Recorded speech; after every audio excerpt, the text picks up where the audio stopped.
해가 뜨거울 때 아브라함이 장막 앞에서 꾸벅꾸벅 졸고 있습니다. 그때 3명의 사람이 찾아옵니다. 알고 보니 한 분은 하나님이셨고 2명은 천사였습니다. 먼저 하나님께서는 임신하지 못해 절망에 빠져 있는 사라에게 희망의 말씀을 주십니다. 그리고 나머지 2명의 천사는 갑자기 소돔이란 도시로 향합니다. 그들이 왜 소돔으로 향할까요? 우리 오늘 본문 20절에서 21절을 다 같이 한번 읽어보겠습니다. 20절에서 21절입니다. 시작. 여호와께서 또 이르시되 소돔과 고모라에 대한 부르짖음이 크고 그 죄악이 심히 무거우니 내가 이제 내려가서 그 모든 행한 것이 과연 내게 들린 부르짖음과 같은지 그렇지 않은지 내가 보고 알려 하노라. 아멘. 소돔과 고모라에 대해 누군가가 고통스럽게 부르짖었다라고 합니다. 원어로 즈아카라고 하는데요, 법적인 용어입니다. 권리를 침해당한 자가 지르는 소리라는 뜻입니다.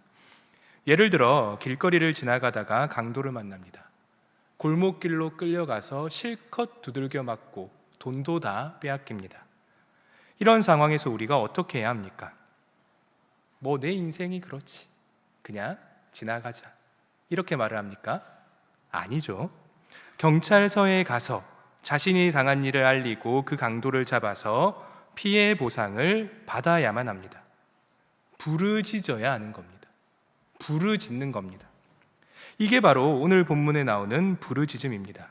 즉, 세상이 불의하면 의당 피해를 받은 사람은 부르짖을 권리가 있는 겁니다. 그런데 여러분, 우리의 실제 세상이 어떻습니까? 항상 바르게만 흘러가는 건 아닌 것 같습니다. 잠시 욥기의 말씀을 보겠습니다. 욥기에 이런 말씀이 나옵니다. 내가 폭행을 당한다고 부르짖으나 응답이 없고 도움을 간구하였으나 정의가 없구나. 보통은 개인이 부당한 일을 당하면 그 개인은 행정 또는 사법기관에 부르짖어서 자신을 보호해달라고 해야 합니다. 지금으로 치면 경찰서나 법원에 가는 겁니다. 그런데 만약에 그러한 단체가 욥기의 말씀처럼 제 기능을 하지 못하면 어떻게 될까요? 그때는 이 세상을 창조하신 하나님께서 직접 심판하시는 겁니다. 그래서 오늘 본문에서 하나님이 내려오시는 겁니다. 사람들의 부르짖음에 소돔이 제 기능을 못하니 소돔의 실상을 직접 보시고 판단하시겠다라는 겁니다. 이런 일련의 흐름을 볼 때 오늘 본문의 논쟁점은 분명해집니다. 과연 소돔은 유죄인가 무죄인가? 과연 소돔은 유죄인가 무죄인가? 여러분, 소돔이 유죄입니까 무죄입니까? 오늘 본문 20절에서 21절을 보시면 소돔의 유죄는 거의 확실해 보입니다. 그렇다면 하나님과 아브라함은 도대체 왜 대화를 하고 있을까요? 아니, 소돔이 유죄인 건 누구나 다 아는 사실인데 왜 시간을 끌고 있을까? 그냥 확 심판해버리면 되지 왜 대화를 하고 있는가? 왜냐하면 단순히 유죄냐 무죄냐는 문제보다 훨씬 더 복잡한 문제가 있기 때문입니다. 그 문제가 뭐냐? 바로 이겁니다. 다수의 유죄 속에 소수의 무죄가 있으면 어떻게 해야 하는가? 다수의 유죄 속에 소수의 무죄가 있으면 어떻게 해야 하는가? 예를 들어 한 단체가 죄가 있어서 벌을 받아야 합니다. 그런데 그 중에 한 명은 무죄입니다. 이런 상황에서 그 단체를 어떻게 해야 할까요? 가능성은 크게 3가지 카테고리로 나뉩니다. 1번, 모두 다 벌을 받는다. 이게 1번입니다. 2번, 그 한 명만 구원받는다. 이게 2번입니다. 3번, 모두가 다 구원받는다. 여러분의 선택은 몇 번입니까? 1번부터 3번까지 몇 번을 선택하시겠습니까? 지금 같은 현대사회라면 무조건 2번이겠죠. 한 명만 구원받는다. 그렇다면 이런 생각이 옛날에도 통했을까요? 그리고 또 그러한 생각이 진리일까? 제가 어릴 적에 투니땡땡이라는 유명한 케이블 채널에서 땡땡땡땡 파라다이스라는 만화를 방영하고 있었습니다. 제가 어릴 때 그 만화를 굉장히 좋아했는데요. 그 이유가 뭐냐면 설정이 너무 흥미로웠기 때문입니다. 설정이 어떠냐면 주인공이 살던 마을이 괴상한 과학자 때문에 통째로 공룡들이 살던 시대로 시간 이동을 합니다. 참 재밌죠. 너무나 재밌게 봤던 기억이 납니다. 그러면 이걸 우리에게 적용해 보겠습니다. 여기 지금 지금 예배를 드리고 있는 이 공간 있죠. 이거를 누군가가 가위로 이렇게 싹둑 오려서 3,4천 년 전에 구약의 시대로 보냈다라고 가정해 보겠습니다. 여러분, 당장 우리가 뭐부터 해야 할까요? 지금 우리가 당장 4,000년 전으로 갔습니다. 3,000년 전으로 갔습니다. 무엇부터 해야 할까요? 당연히 먹고 살아야 하니까 농사를 지어야겠죠. 그리고 사냥도 해야 할 겁니다. 그러면 농사만 짓고 사냥만 하면 됩니까? 아니죠. 그렇게 하면 큰일 납니다. 왜냐하면 사방에 위험이 있기 때문입니다. 일단 야생동물은 차치하고서라도 다른 사람들이 쳐들어와서 우리를 다 죽이고 우리가 농사한 걸 빼앗아가면 어떻게 할 겁니까? 큰일 나겠죠. 그래서 고민 끝에 우리 중에서 최고의 피지컬을 자랑하는 우리 허 목사님을 전투대장으로 삼습니다. 허 목사님 피지컬 장난 아닙니다. 되게 순하게 생기셨죠. 실제로 몸을 보시면 어마어마합니다. 표정과 완전 다릅니다. 최고의 피지컬을 가지신 분입니다. 우리 허 목사님을 전투대장으로 삼습니다. 이제 허 목사님이 우리를 지키는 군인인 겁니다. 저기 딱 저 문을 지키고 서 있는 겁니다. 그런데 갑자기 허 목사님이 사라지면 어떻게 될까요? 허 목사님이 사라지면 우리도 같이 죽는 겁니다. 왜냐하면 군인이 사라졌으니까. 과거가 그런 시대인 겁니다. 나와 너, 즉 우리는 운명 공동체인 겁니다. 내가 죽으면 너도 죽고 너가 죽으면 나도 죽는 것입니다. 이러한 사고방식이 상식인 세상입니다. 그리고 현대 또한 개인주의가 워낙 퍼져서 그렇지 실상은 우리가 다 연관된 존재입니다. 예를 들어 제가 오늘 예배 직전에 10분 전에 파업을 했다라고 가정해 보십시오. 이 예배가 어떻게 될까요? 엉망이 되겠죠. 에이, 나 설교 안 해. 이러면 여기 앉아 계신 여러분이 얼마나 상처를 받겠습니까? 그리고 상처받은 여러분이 기분이 안 좋으니까 여러분의 가정에 또 불통하게 대하시겠죠. 즉 우리 모두가 연관이 있는 겁니다. 즉 제 잘못이 여러분 모두에게 전가가 되는 겁니다. 이렇듯 요즘 세상에서 흔히 말하는 너랑 내가 무슨 상관이냐? 상관이 매우 많습니다. 오히려 상관이 없다라는 걸 증명하기가 더 힘듭니다. 이런 사회의 연관성을 염두에 두고 오늘 본문을 읽으면 훨씬 더 쉽게 읽힙니다. 23절을 한번 보겠습니다. 이렇게 나옵니다. 아브라함이 가까이 나아가 이르되 주께서 의인을 악인과 어떻게 함께 멸하려 하시나이까. 제가 방금 말씀드린 사회의 연관성에 대한 그런 고민이 없는 현대인은 100이면 100 이런 생각을 할 겁니다. 그래, 의인만 살려줘야지. 죄 없는 그들을 왜 함께 죽이나? 그들만 살려줘야지. 하지만 여러분, 바로 밑에 있는 24절을 보겠습니다. 아브라함이 이렇게 말합니다. 그 성 중에 의인 50명이 있을지라도 주께서 그곳을 멸하시고 그 50의인을 위하여 어떻게 하신다? 용서하지 아니하시리까. 아멘. 분명 아브라함은 개인이 아니라 공동체의 관점에서 이 문제를 바라보고 있습니다. 혼자 살아야 하는 게 아니라 우리가 함께 살아야 하는 것입니다. 자, 이렇게 오늘 본문에 대한 논쟁점과 관점을 어느 정도 확인을 했으니까 이제 시선을 아브라함으로 옮겨보겠습니다. 아브라함이 소돔을 살리기 위해 소돔을 변호하는 변호인의 입장에 서서 하나님과 변론을 하기 시작합니다. 이때 아브라함의 심정이 어땠을까요? 혹시 상상해 보셨습니까? 하나님과 변론을 하는 아브라함의 기분이 어땠을까? 먼저 피고인인 소돔입니다. 소돔은 우리가 다 알다시피 참 악한 도시입니다. 너무나 악하죠. 그런데 번성하고 있습니다. 아브라함이 보기에 얼마나 어이가 없었을까요? 자기가 지금 변호사인데 고객을 보니까 어이가 없는 겁니다. 너무나 악한데 잘 먹고 잘 살고 있습니다. 어이가 없겠죠. 너무 화도 날 겁니다. 그리고 그런 소돔을 보면서 아브라함이 자기 자신을 봅니다. 하나님과 변론하는 자기 자신은 어떤 존재입니까? 욥기 30장의 표현을 빌리면 우리는 티끌과 재 같은 존재입니다. 티끌과 재 같은 존재. 즉 인간이 뭐라고 감히 하나님과 변론을 합니까? 그리고 그런 티끌과 재 같은 인간이 지금 누구와 변론을 하고 있습니까? 무려 하나님입니다. 욥기의 말씀을 잠시 보겠습니다. 이렇게 나옵니다. 하나님이 빼앗으시면 누가 막을 수 있으며 무엇을 하시나이까 하고 누가 물을 수 있으랴. 아멘.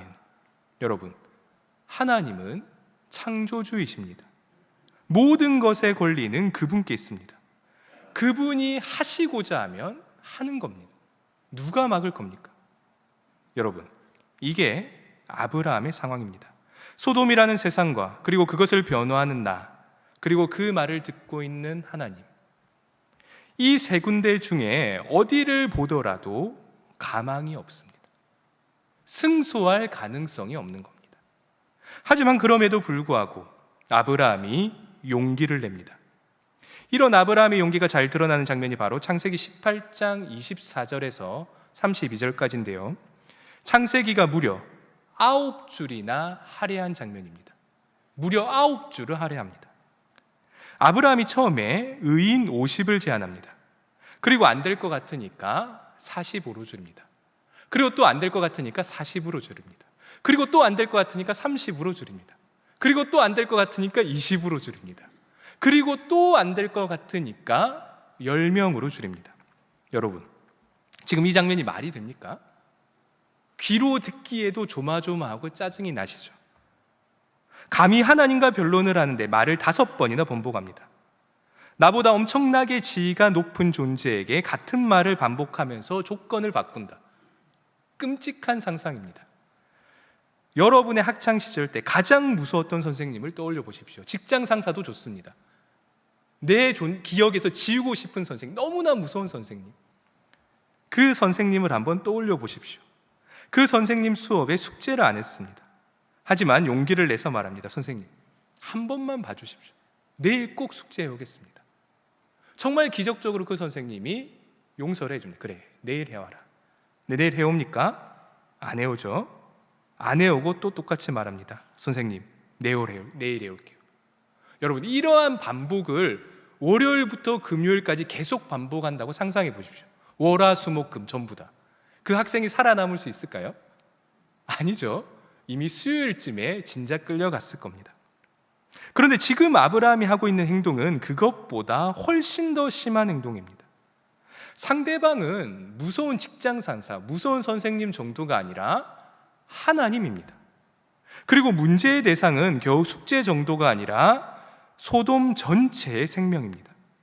얼마나 압박을 받겠습니까?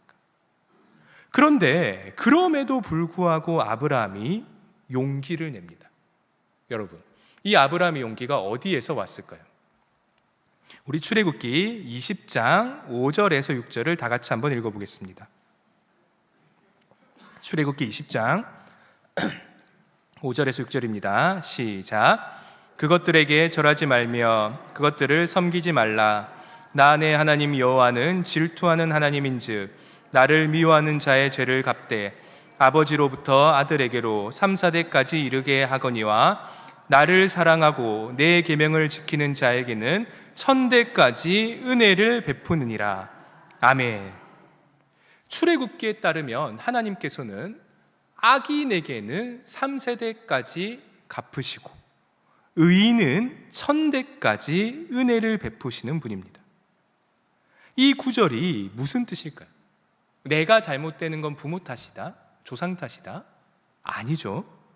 하나님의 은혜가 형벌보다 훨씬 더 크다라는 걸 강조하는 구절입니다. 다시 한 번 더 말씀드리겠습니다. 여러분, 하나님의 구원 의지는 형벌에 대한 의지보다 훨씬 더 큽니다.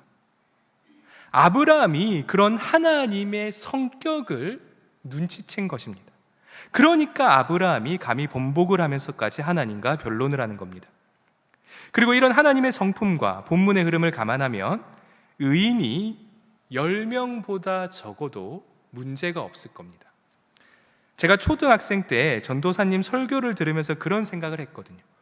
혹시 의인이 9명이면 어떡하나? 아쉽잖아요. 1명만 더 있으면 10명인데 9이면 어떡하나? 9이라도 상관이 없습니다. 왜냐하면 하나님과 아브라함의 대화를 살펴볼 때 하나님은 소돔에 단 1명의 의인만 있어도 구원해 주실 것이기 때문입니다. 아브라함은 그런 하나님의 의지를 5번이나 반복하면서 확인했기에 10명에서 더 줄이지 않고 발길을 돌려 집으로 갔던 것입니다. 자, 이제 소돔의 운명이 어떻게 될까요? 과연 의인 1명이 있을 것인가? 우리 3절에서 5절을 한번 교독해 보겠습니다. 제가 먼저 읽고 여러분이 읽고 5절은 함께 읽겠습니다. 롯이 간청하매 그제서야 돌이켜 그 집으로 돌아오는지라. 롯이 그들을 위하여 식탁을 베풀고 무교병을 구우니 그들이 먹으니라.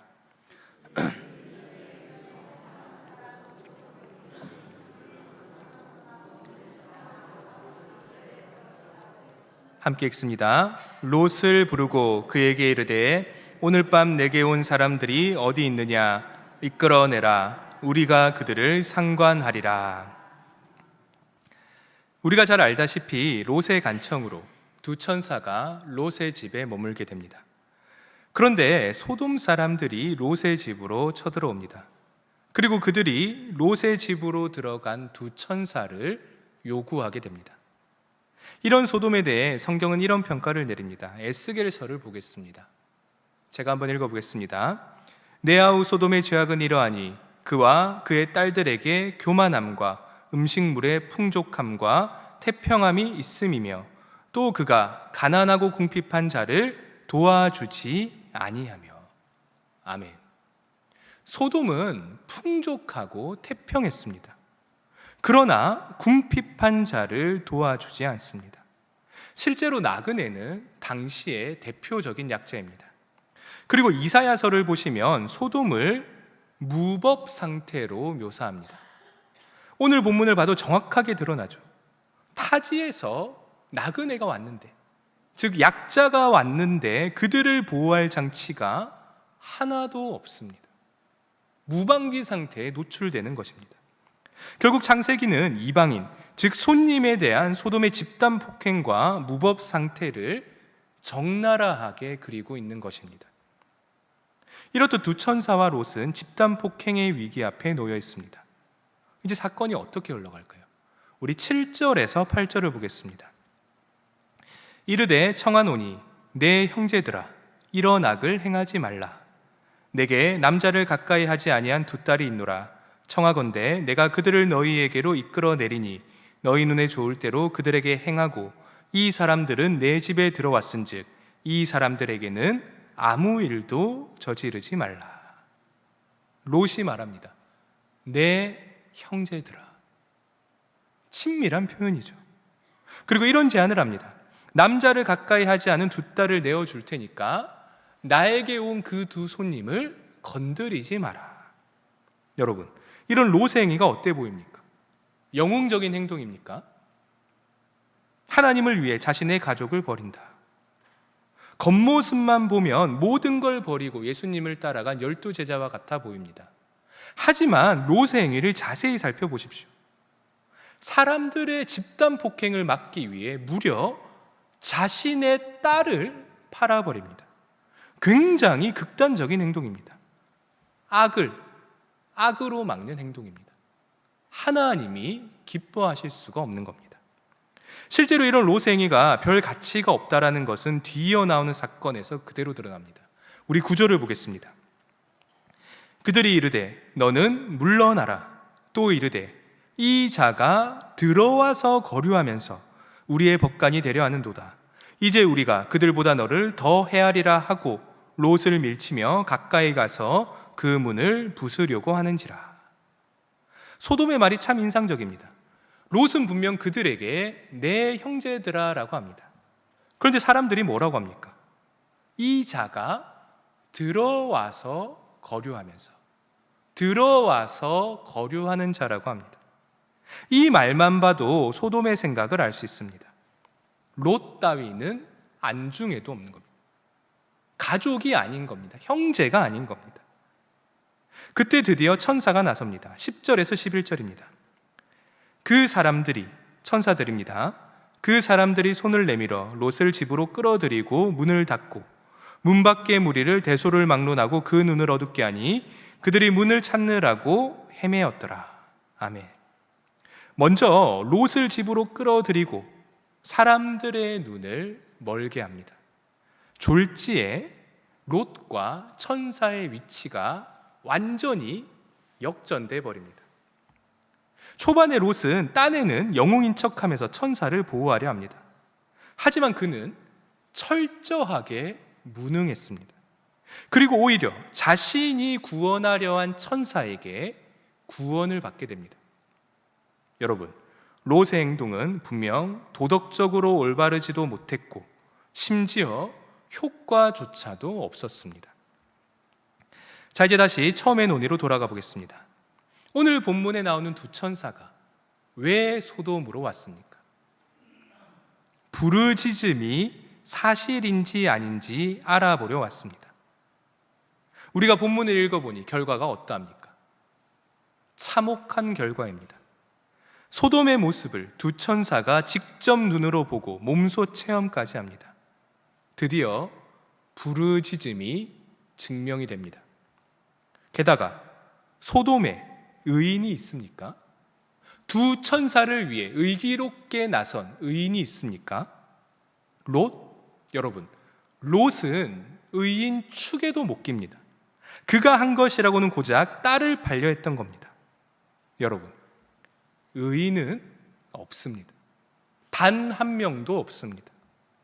그래서 이제 남은 건 심판입니다. 그런데 여기서 하나의 의문이 남습니다. 아직까지 이유는 모르겠지만 신기하게도 천사가 롯과 롯에게 속한 사람들을 구원해 주려 한다는 겁니다. 심지어 창세기 19장 15절을 보겠습니다. 이렇게 나옵니다. 동틀 때에 천사가 롯을 재촉하여 이르되 일어나 여기 있는 내 아내와 두 딸을 이끌어내라. 이 성의 죄악 중에 함께 멸망할까 하노라. 아멘. 본문을 보시면 천사가 저녁에 도착합니다. 그런데 방금 읽어보니까 지금이 언제입니까? 동이 틀 때입니다. 동이 틀 때에 아직까지 롯이 소돔에 남아 있습니다. 롯이 왜 이럴까요? 소돔에 미련이 남은 겁니다. 미련이 남은 겁니다. 이렇게 롯이 머뭇거리자 보다 못한 천사가 직접 손을 써버립니다. 16절입니다. 그러나 롯이 지체함에 그 사람들이, 천사들입니다. 그 사람들이 롯의 손과 그 아내의 손과 두 딸의 손을 잡아 인도하여 성 밖에 두니 여호와께서 그에게 뭐를 더하셨다? 자비를 더하심이었더라. 아멘. 여기까지 읽으면 창세기를 읽는 독자들은 공통적인 질문을 합니다. 하나님은 왜 롯에게 이런 과분한 자비를 베푸실까? 천사를 대접해서 그럴까? 여러분, 내 빚이 10억이라고 가정해 보겠습니다.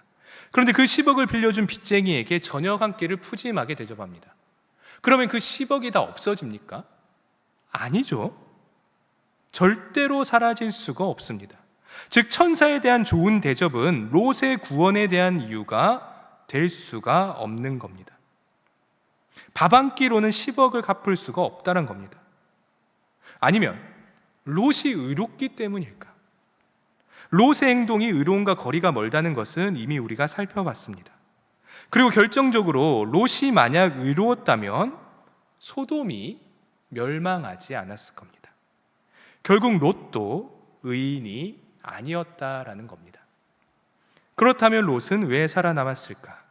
우리 창세기 19장 29절을 다 같이 한번 읽어보겠습니다. 다 같이 읽습니다. 시작. 아브라함 하나님이 그 지역의 성을 멸하실 때 곧 롯이 거주하는 성을 엎으실 때에 하나님이 아브라함을 생각하사 롯을 그 엎으시는 중에서 내보내셨더라. 아멘. 롯은 아브라함이라는 의인 때문에 살아남은 것입니다. 말씀을 맺겠습니다. 여러분, 오늘 본문을 읽어보니 기분이 어떠십니까? 사실 창세기 18장에서 19장을 깊이 묵상하면 굉장히 우울해집니다. 굉장히 마음이 무거워집니다. 그렇다면 하나님은 도대체 왜 이런 말씀을 보여주실까? 그 힌트는 창세기 18장 후반에 있습니다. 하나님, 의인과 악인을 함께 멸하시렵니까? 제발 의인으로 말미암아 그들을 용서하여 주시옵소서. 이 말에 우리는 조금의 희망을 가집니다. 그런데 곧바로 그 조그만 희망도 물거품처럼 사라집니다. 왜냐하면 우리에게 의인이 없다라는 걸 깨닫기 때문입니다. 완전히 진퇴양난입니다. 갈 데가 없는 겁니다. 여러분, 우리는 어디로 가야 할까요? 이 질문에 대한 답이 다행스럽게도 로마서에 나옵니다. 우리 로마서 3장 21절에서 24절을 다 같이 한번 읽어보겠습니다. 너무나 중요한 말씀이기 때문에 천천히 또박또박 다 같이 읽어보겠습니다. 시작. 이제는 율법 외에 하나님의 한 의가 나타났으니 율법과 선지자들에게 증거를 받은 것이라. 곧 예수 그리스도를 믿음으로 말미암아 모든 믿는 자에게 미치는 하나님의 의니 차별이 없느니라. 모든 사람이 죄를 범하였음에 하나님의 영광에 이르지 못하더니 그리스도 예수 안에 있는 속량으로 말미암아 하나님의 은혜로 값없이 의롭다 하심을 얻은 자 되었느니라. 아멘. 이 본문은 그 유명한 사도 바울이 창세기가 고민했던 단 하나의 의로움, 그 의로움이 무엇인지 고백하는 본문입니다. 여러분, 단 한 명의 의인이 누굽니까? 바로 예수님입니다. 그래서 소돔과 같은 이 세상에 희망이 있는 겁니다. 그리고 또 희망적인 사실은 그런 예수님을 마음에 품고 그분의 가르침을 실천하는 자 또한 하나님께서 또 하나의 희망으로 삼으신다는 사실입니다. 그리고 그러한 사람들의 모임이 바로 교회입니다. 그게 바로 진짜 교회입니다.